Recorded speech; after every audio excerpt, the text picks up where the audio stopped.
So next, now that we finished separating our egg yolks and egg whites, you want to get the sugar, and you need about half a cup of sugar.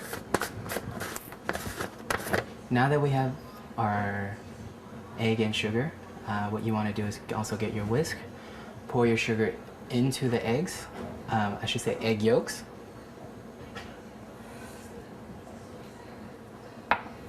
And what you want to do is you want to whisk together until you have an even color, and nothing, just a little bit light, not too heavy or dark.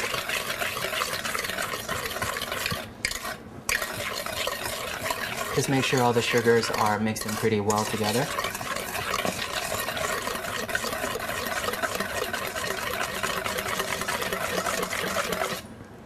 Okay. This should be about the consistency that you would want your egg and sugar mixtures. So just not too dark, not too light, but just in between in a golden color, which would be really good.